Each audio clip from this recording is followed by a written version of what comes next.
सूरदास बचपन से अंधे थे सर, जन्मजात अंधे थे।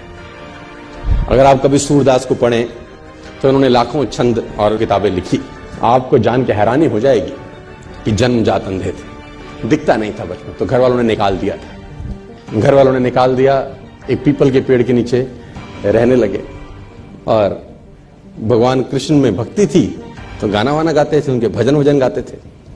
तो मथुरा आगरा हाईवे के ऊपर मंदिर है बहुत सारे, अगर आप कभी गए हो तो, है ना। Have you ever been to those temples? Mathura Agra highway है ना, वहां कृष्ण जी के बहुत सारे मंदिर हैं। वहां पर गुलाब के फूलों की माला मिलती है, जहां आपने देखे होंगे, है ना। Have you ever been? आप में से कोई गया है ना, गए हैं ना आप लोग?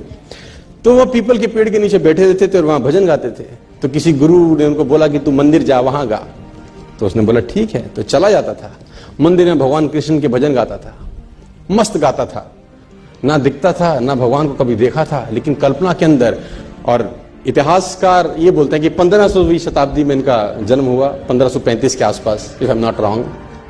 आज से 500-600 वर्ष पहले ये इस धरती पे आए, मथुरा में रहे और भगवान के भजन गाते थे। और इतिहासकार ये कहते हैं कि इनको भगवान के दर्शन होते थे। भगवान कृष्ण जब ये भजन गाते थे, इनका भजन सुनने के लिए आते थे। कितना सच है कितना झूठ मुझे नहीं पता, लेकिन आई बिलीव, मैं किसी चीज को नकारता नहीं हूं। जो बात है कहीं ना कहीं हुई होगी शायद।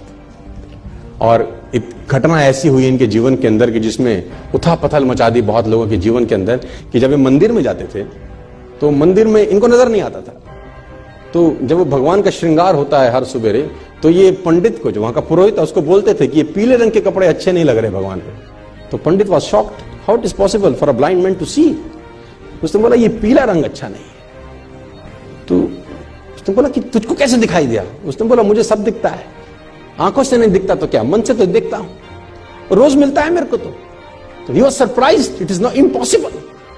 तो अगले दिन फिर श्रृंगार होता था, बोलता हाँ, ये हरे रंग का कपड़ा क्या जचता है भगवान। तो ये लोग पागल हो गए। पंडित को एक दिन मस्करी सूझी, उसने कहा कुछ ना कुछ षड्यंत्र है, आज भगवान को कपड़े ही मत पहनाओ, पत्तों से ढक दो बस, खाली है पत्तों से ढक दो। तो जब पत्तों से ढक के श्रृंगार हुआ और पर्दे हटाए, तो सूरदास वहां गा रहे थे और गाते गाते बोले भगवान भी गरीब हो गए, आज पत्तों में आए हैं।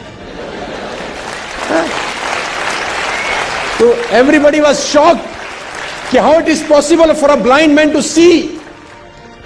लेकिन असंभव, मैं फिर कहता हूं दोस्तों, आपको मन की शक्ति से ना सर भगवान तक को पाया जा सकता है। कोई भी हैंडीकैपनेस आपके आगे नहीं आती अगर मन से साला आप सॉलिड हैं तो यार। और आप तो समृद्ध हैं यार, पूरे तरीके से ठीक हैं, भगवान ने आपको सब कुछ दिया है। एक आदमी ने कहा मैं बहुत गरीब हूं, तो मैंने कहा एक आंख निकाल दे 50 लाख देता हूं। तो उसने बोला कैसी बातें करते हो? मैंने कहा गरीब है, गरीबी दूर करते हैं, और दोनों दे दे तो 1 करोड़ का सौदा हो जाए। उसने बोला नहीं सर, ये कैसे पॉसिबल है? तो मैंने कहा चल दोनों हाथ भी दे, 5 करोड़ और ले दे। तू तो कह रहा गरीब हूं, तेरी गरीबी मिटाता हूं। कह रहा ऐसे तो मैं बहुत अमीर हूं। तो मैंने कहा मैं भी तो तुझे बता रहा हूं कि तू बहुत अमीर है यार, तू क्यों ऐसा सोचता है कि तेरे पास कुछ नहीं है?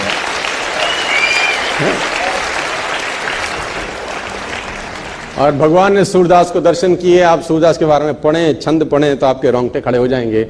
कुएं में नहाते नहाते गिर गए, कहते हैं एक दफा। जब कुएं में नहाते हुए गिरे, अंधे थे, नजर नहीं आता था, तो पानी में गिर गए।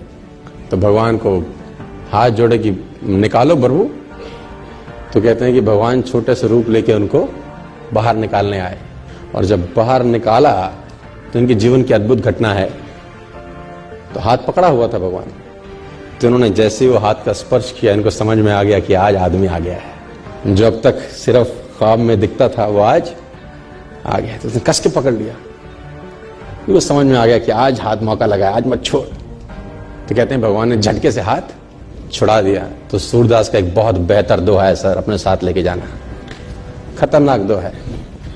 हाथ छुड़ाए जात हो निर्मल जान के मोहे, हृदय से जब जाओ तब सबल जानूंगा तोहे। है ना, हाथ छुड़ा के तो जा सकते हो, है ना, आज मैं कमजोर हूं तो हाथ को झटक सकते हो, लेकिन दिल से निकल जाओ तब मानूंगा कि कुछ हो।